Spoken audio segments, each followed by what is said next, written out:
another Solid Gold podcast. And a very good morning or good day, depending on the time of day that you're listening or watching us at the moment. Of course, I am Melanie Walker here in Johannesburg, in the beautiful Johannesburg. And I have the beautiful Jenny Baxter joining us from SAPeople.com over in Antibes in France. And a very warm welcome to you, Janella Wellafella. How's it, Mel? How are you? No, absolutely full of the joys of, well, they say it's autumn, but I don't think so. It's a beautiful, beautiful day, I'm just very confused, though, because I know it's Wednesday because I'm talking to you, and of course we record on a Wednesday. But the last few days I've had no idea what day it is. I'm waking up and thinking, what day is it? Because, of course, I work on weekends, and then, of course, we had an unofficial public holiday on Monday, but then we had an official public holiday on Tuesday. So I'm sitting here going, I have no idea who I am. Oh, but so did you have a bit of a long weekend? I know you work a lot, but were you able to have a break? I worked Saturday, Sunday, Monday. I had yesterday, which was Tuesday, off. But I'll tell you what, the weirdest thing was driving around on Monday, going to gym. And I felt like we were back in lockdown again because there were no cars on the road. It was like one of the most bizarre things. There were more cars on the road on the public holiday than they were on a working day. Is that because of national shutdown? I think people were just, being cautious. Fear and loathing in Johannesburg, with apologies to Hunter S. Thompson, obviously, in Patholes, as I prefer to call it. Okay, that's where the fear and loathing should be, about the potholes in the roads. But I got good pothole news for you. Is at the moment, yeah. Okay, sorry. It was like there were just no cars. I think I saw maybe 5 cars between, from where I was going to the other place. And it was so weird. It was like being on the moon again. And I saw crazy. No signs except for shopping centres only having like one gate open into their parking kind of thing, because obviously people would still go to the shops. But so all the shops were open? Yeah, I think that a lot of it was, people weren't sure what was going to happen, whether people were going to start rioting, etc. I think they kept it mostly tidy. I mean, 24,000 odd tyres that were confiscated. But you know what? I just have to say this, okay? I think that calling for a national shutdown was like one of those things that we're all looking at and thinking, well, it was a bit of a damp squib, okay? However, and I'm not saying that I'm a supporter of the EFF. It doesn't mean I'm fascist either. Just because I happen to be in the middle and I don't support either the left or the right does not mean I'm a fence sitter. Yes. Looking at things, okay. I applaud them for actually trying to do something to get the government to be accountable and to actually start doing stuff. So from that point of view, I will say yay. Whether they went about it in the right way, I don't know. But it gave everybody a very long weekend, which was great. And what was also interesting is because they were peaceful, people kind of mocked it like it was a flop, when actually there were thousands in Pretoria and they just happened to march peacefully. Which is what I'm very glad to have seen that, to be honest with you. I really...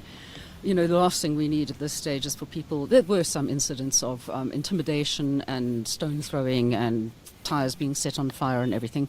That is not the way to go about stuff. I mean, if anybody should have learnt anything, it was from the 2 great leaders that came out of this country. One of them, of course, Mandela, the other one being Gandhi, with peaceful protest, which is the way to go. I think people will listen to you more if you keep your mouth shut and listen than if you're shouting the odds at everybody all the time. Well, that's just my opinion, because my mother, as I said before, has always said, rather keep your mouth shut and let people think you're a fool than to open it and remove all doubt. I can't remember what the original quote is from. But so Human Rights Day, I actually just had a lovely chilled out day, well, kind of. There's all kinds of things that are happening with people dying and being shot and this, that, and the other. So I try and stay off news as much as possible. No. Oh, yeah. No, it's hectic. And... you're talking about the assassinations over the weekend? Yeah, and a friend of mine who was shot dead by police as well on the weekend. I'm sorry, Mal. Yeah, but it's, it's long stories and these things go down.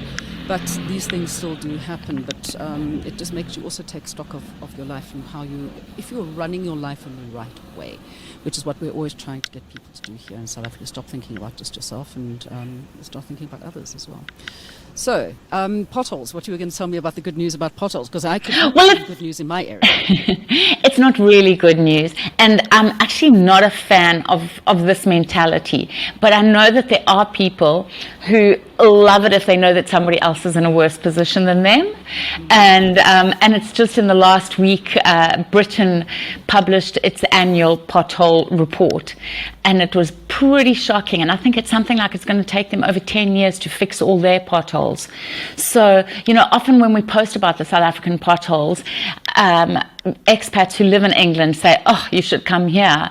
And nobody really believes them. But I think this report shows it really is bad. And I don't know if you remember Rod Stewart even got involved. No, I didn't see that. Yeah. But I still don't think it's on the same level. But anyway, yeah.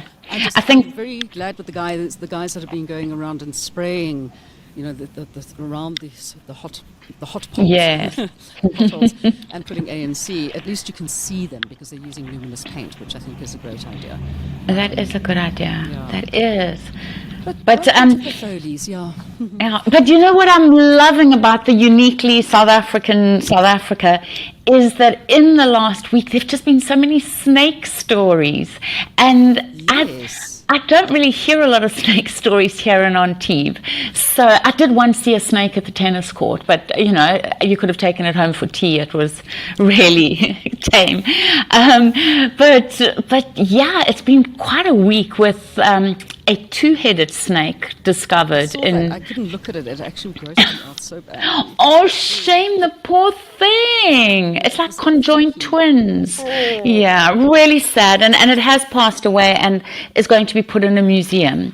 But apparently the villagers who found it thought that they had been cursed. So the snake catcher, who happens to be a former policeman, was able to sort of talk them down and say, it's okay, it's not your ancestors. No, and then there was Nick Evans in KwaZulu-Natal. He found 4 black mambas. He didn't find them. He got called out to safely remove them. 4 black mambas in one day, and then on Human Rights Day he started it off with a rather large boomslang. So really lovely. And then I think the best snake story of the week was the couple who had kind of double booked their room in the Kruger with a python, a huge python, who they initially it was in the ceiling, wrapped around the beams there, and initially they reported it to reception and said, we've got a water leakage. And I think it was the snake peeing. Yeah. Look, I wouldn't be too scared of a python, to be honest with you. If it was a different story altogether. And of course, when it comes to puffies, then those are the things that freak me out because they don't run away. But in Parkhurst, often we find snakes in people's houses because, of course, we're down on the Spruit and they come off the Spruit. I saw a crab on my walk this morning on the path. This crab going, it comes out of the water. I hadn't seen a mud crab for ages. But the worst was a friend of mine walking into her kitchen, and there's a rinkels there. This is Parkhurst, okay. No, wow. Yeah, it's a bit freaky. The last snake I actually saw was down at the south coast, and I can't remember. My child was like, don't go near that. It's a tiny, thin little snake, but apparently that thing bites you, you lose your arm. So when in doubt, just stay away. Anyway, so lots of snake stories. Watch out for them. There's and watch out for the isinyoka as well. Do you remember what that means? No. Okay, the isinyoka is the Zulu name for snake. Okay, but they call the electricity thieves, the guys that come and steal cables and things like that. They call them isinyoka. Ah, interesting. Okay, because they're snakes. Snakes in the grass. All right, so now that we've finished talking about slithery things, and I do not belong to the Harry Potter house of Slithering. I'm not even Hufflepuff, one of my children is. So I'm a Ravenclaw. Okay. Yeah, okay.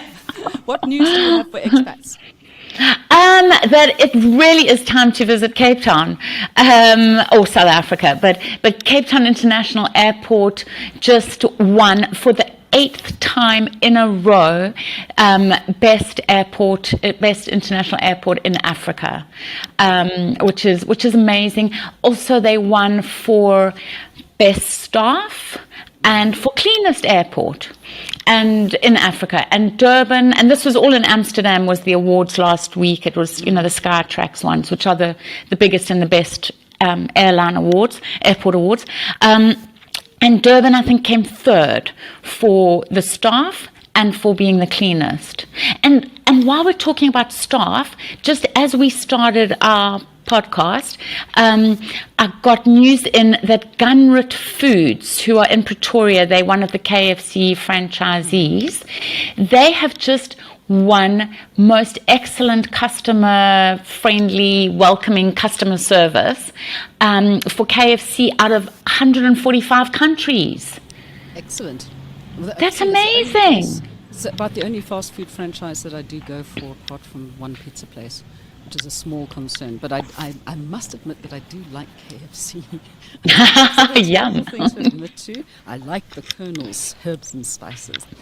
Yeah. No, they do so much good. I'm not talking about the food, but the money they make. I mean, no, but it is friendly. If you go to the drive-thrus, the people are always great and everything. So I'm quite happy to go there. And it's nice to find customer service. So does this mean that ORT didn't kind of feature? And it's actually quite sad for me because, of course, being an ex-air hostess, I mean, that's where my place at work was. And I was sitting and thinking, in those days, I think it was still Johannesburg International. Was it still Jan Smuts? It's changed names so many times. Nothing didn't feature? No, I don't think they featured. However, Mike Abel, I think he was at Saatchi and Saatchi, a businessman. He often writes some very proudly South African pieces and that go viral. And he did a tweet this week. He had just come back from Heathrow, and he was saying how fantastic ORT was compared to Heathrow. The service, the speed, the cleanliness. So Skytrax may not have recognized them, but South Africans do. We're watching. Yeah. All right, what else have we got in the way of news for expats? That if you live in South America, in December, it'll be wonderful if you could go along to the Hockey Junior World Cup in Chile, where the SA men's and women's under 21 hockey teams will be performing, because they both won the Africa Cup in Egypt, which is amazing. I was watching it live. It was very exciting. It's just a pity that one of the denizens in my household, who actually is one of South Africa's top hockey players, is now just too old to go and play for them, because I mean, watching him on and I haven't watched hockey since I was at boarding school. So we're talking kind of just a little bit when God became a teenager. 5 years ago, yeah. Yeah, that time ago. And I mean, I never realized that hockey was such a thing until, well, maybe it's because he plays hockey that it's become quite a thing in our household. But it's really exciting that they've done so well. And I'm like, really, I mean, he plays for league hockey teams here and is a hockey coach. And I mean, it's just phenomenal how many amazing youngsters we have playing various sports in our country. And my hat goes up there to them. Well done. Especially the hockey players over in Egypt. Fantastic. Right, so that's some news that we can be looking out for and things we can be looking out for. What is this about a hook, line and sinker? Why are we talking about fish now? We really are doing the slithering things today. This is a story headed hook, line and sinker that we got in from a British tourist who went to South Africa with about 15 relatives and friends, and was just blown away. She said she was warned about it, but she said, South Africa, you got me hook, line and sinker, and what have you put in your water? She said she doesn't even care. She can't work out whether it was the water, the fresh air, the scenery, the friendly people, the gorgeous food. She doesn't know, but she said she is a changed person. She feels like she left a piece of her heart in South Africa, and at the same time she feels so complete, like she's never felt before, having been there. And of course she just wants to move back, she just wants to go back and stay there. But it's she's written a beautiful piece for us just about how much South Africa changed her, how wonderful it is, best holiday of her life.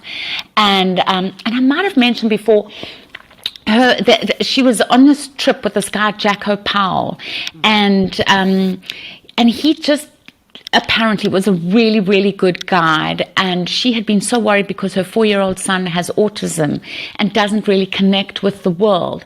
And she said, but Jacko was really good, and then they went to the Zulu dancing, and the second her son heard the music, he just started dancing with these guys. Yeah, and she said, just to be in, but so I think that's also why it meant so much to her being in South Africa, to see her son actually connect with the world in Africa. One thing we forget to do here, and if you get the opportunity to do it, go and do it, is to become a tourist in your own country. Go on road trips. Yeah. No, absolutely. It makes me want to cry. Yeah. Okay, it's beautiful. I was very happy, and my one child was very happy to hear about the news of Trevor Noah, of course, because she's like, Trevor Noah's my biggest fan, Mum. I know. It's my muse. I love her. She's just so cute. There's a word for it, something about Trevor Noah. So it was really lovely to know that he's won this prestigious Erasmus Prize, and this is the first time that a comic has gotten it or something?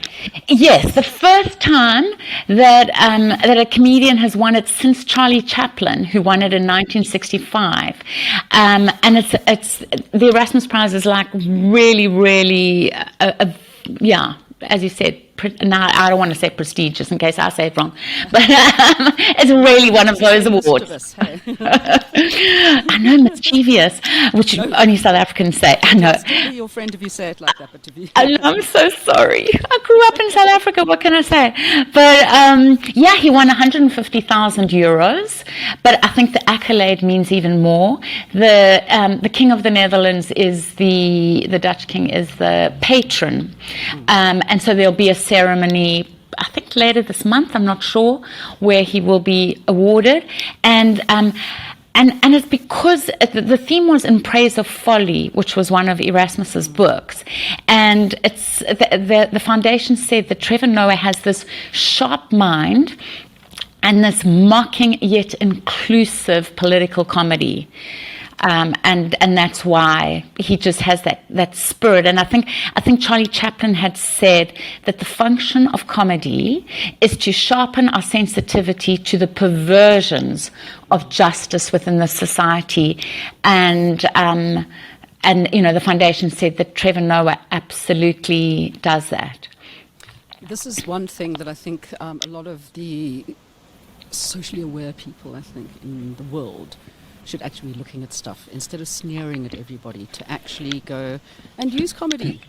Life doesn't have to be about you being nasty to everybody else. If you can make somebody feel good and think, hang on a second, actually you weren't being nasty to me, but you told me in such a way that it's really good, then I'm going to listen. Okay, There's just too many of these people who approach things incorrectly, and that's why I applaud people like Trevor Noah for bringing it to the fore, but in such a way that you're going to think it's more enlightening than having somebody like, you will do this. Yes. Ain't nobody got time for that. Okay, so let's get on to movies, because, Charlie Chaplin for me was one of my favorites, and of course Robert Downey Jr. playing Chaplin and singing Smile, which is still one of my favorite things ever.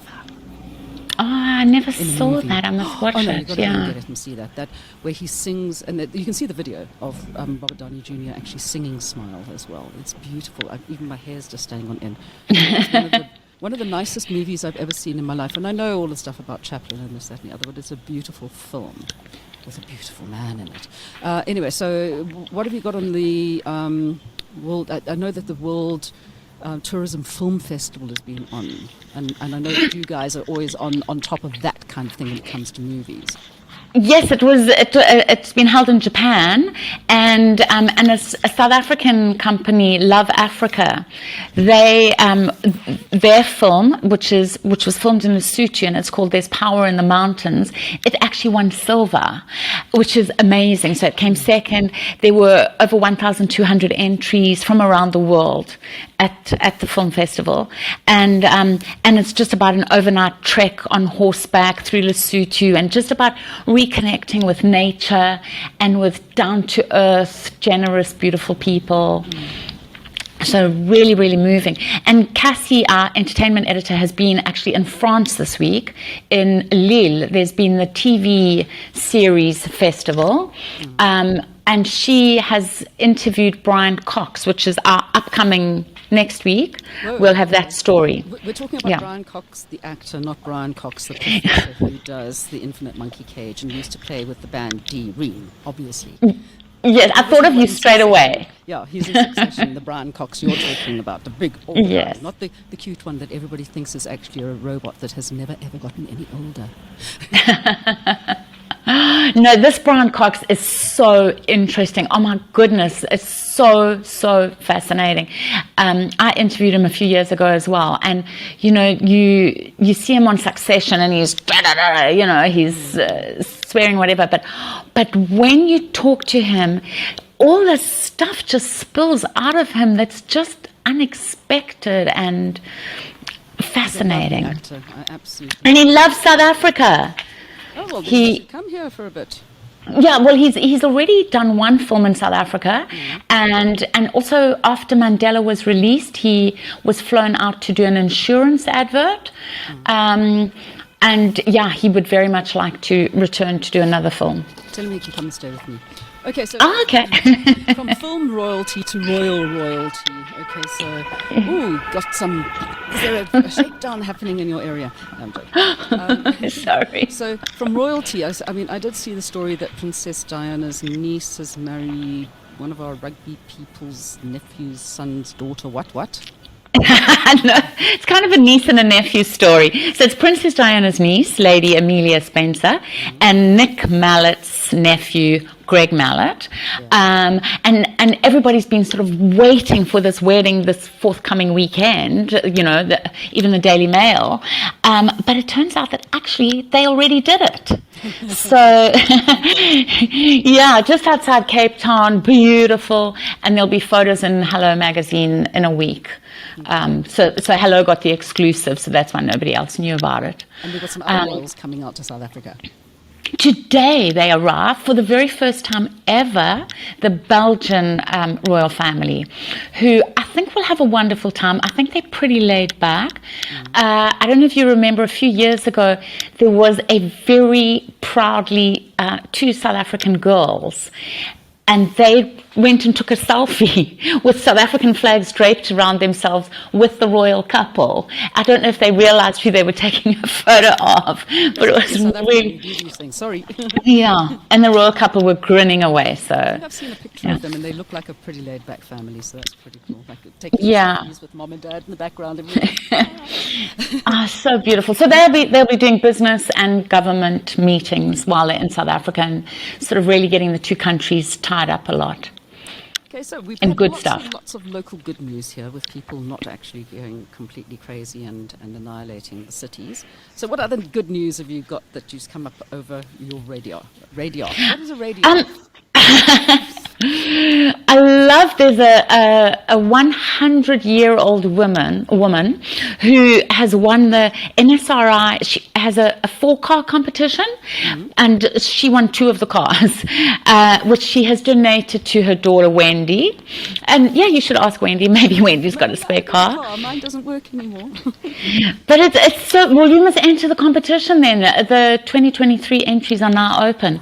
And the NSRI, as you know, they're all volunteers. So, and they really they risk their lives for nothing but goodness. We featured them no money. Times on Treasure Hunt, and I think that was the only time that I actually ever hurt myself in Treasure Hunt, was trying to get onto an NSRI boat at Port Shepstone, and the wind came up and they couldn't get, because I was swinging all over the place, and eventually I tore my biceps muscle. But we managed to get on eventually, but it was just like really quite hectic. And of course there's an NSRI in Benoni, at the Benoni lakes there. Of course. So there's them, and then there's an Airbnb story we've already posted 3 times. A woman in Cape Town, Amanda, had a really horrible experience where somebody came from abroad, stayed for 5 days, and then put in allegedly a fake report, and got all their money back, and now Airbnb have deducted 80,000 rand from her. So while she rents out over the next few months, all that money will go into paying that 80,000 back. Yeah. And so her 3 videos, she's gone the South African way with humor. One of the things that they had said was that the kitchen table was loose. So she's taken a video of herself and 2 other people dancing on the kitchen table, like really dancing. So you can see it's totally not loose. She's done another video that's gone viral, which is where she's interviewed her 3 dogs. And they are just so cute. So yeah, it's worth following up, and I hope that Airbnb get in touch. I think that Airbnb obviously gets a lot of complaints, and they have to take a guest complaint seriously. No, but it seems in this case, look into it. Yeah, it seems in this case there's been a bit of a rip-off. Yeah, so they should go with lekker slaap rather than Airbnb in the future. Yeah. Okay, what else is there? I mean, I saw that. And it's quite weird because I did see that Sarah Ferguson is swimming again, and we're talking about the swimmer Sarah Ferguson. But then Fergie herself, looking fantastic, is on the cover of Hello magazine this week. By the way, in case you didn't. Is she? I saw both of these Sarah Fergusons in one day. Yeah. Oh, obviously Sarah Ferguson is a name to get. Yeah, she's launched a special thing for World Oceans Day, which is on the 10th of June. But you can enter now. It's going to be in Durban, and you can choose between an 800-meter up to a 5-kilometer swim to do. And it's all about raising awareness about pollution in the ocean. Actually, we've got a story coming up.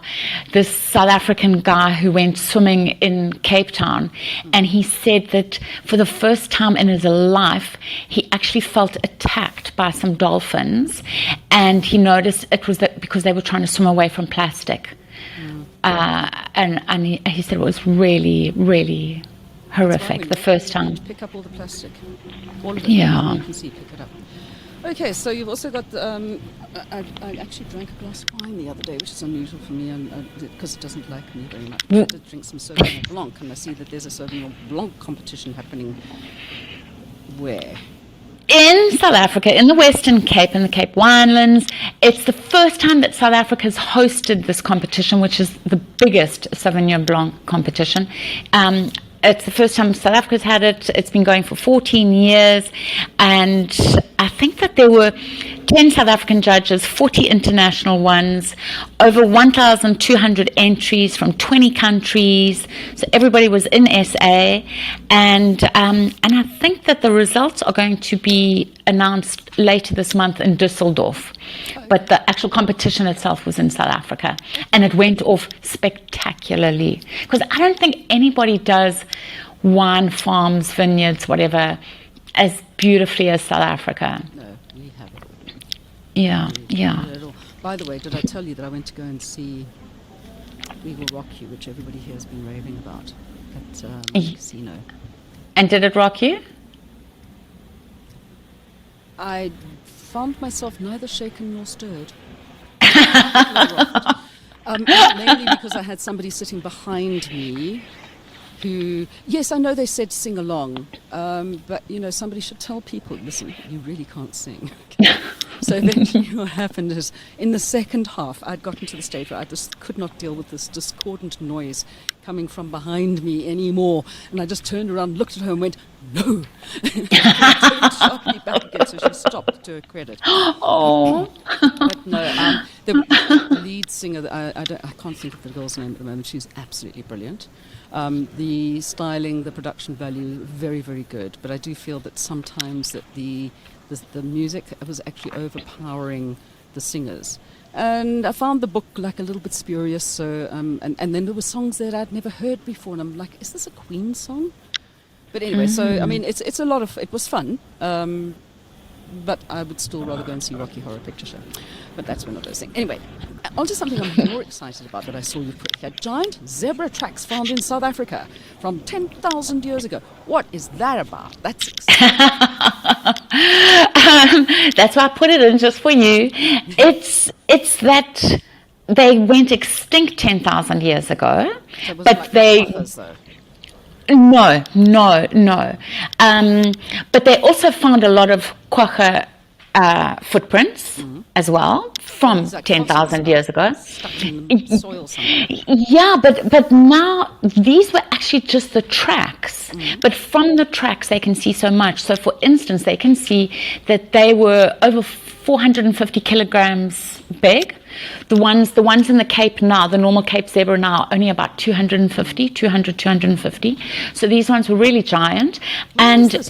Where in South Africa? In the, I think near the West Coast, but I don't know. You're going to have to go on the site and read it. SAPeople.com. You have to tell me. I can't know everything. I cannot go walking aimlessly around the west coast of South Africa looking for these tracks. You have to give me a GPS coordinate. No, I believe it's, I'm so sorry, but please check the website. But what I do know is that the people who are studying these tracks say that they can learn so much because the reason that they went extinct 10,000 years ago, they can tell, is because of a rising sea level. So walk along the coast, it's near the coast. It was because of the rising sea level. And so this tells them about the past and climate change. And helps them to prepare for the future and climate change. Okay. From that, they can see what's going forward. So it's actually a really relevant study. Have to go and see it. Okay, Yeah. so we're running out of time here, so you're going to have to quickly tell me, number one, about the kindness of strangers in the Karoo, very quick, and then what we can enjoy. Sex and pleasure. Oh my gosh, no.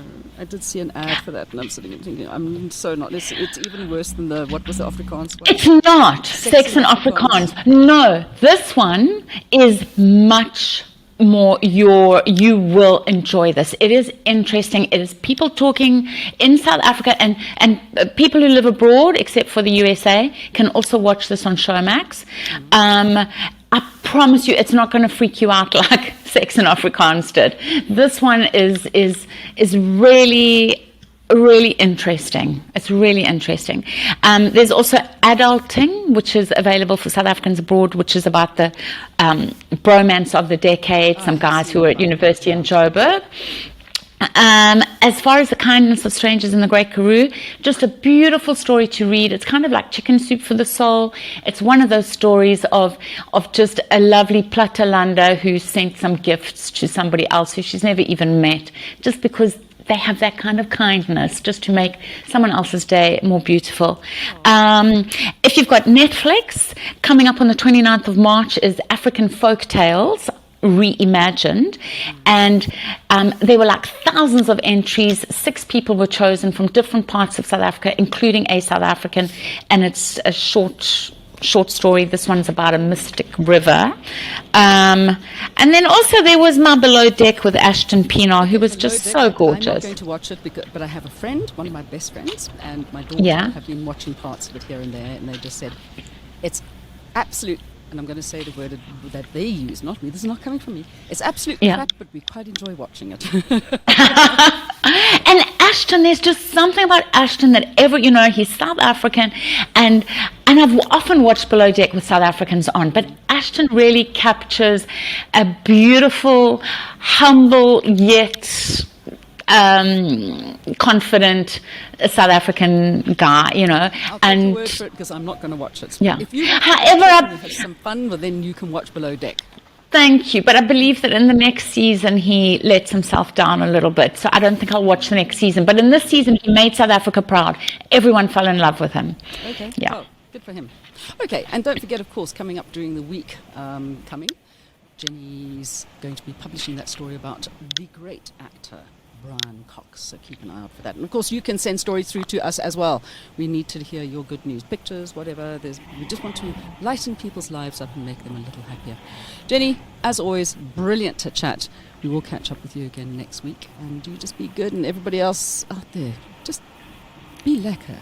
That's all we've got to say. Hey Jen, be lekker. Thanks, Mel. Bye. Catch you next week. Another production from Solid Gold Podcasts.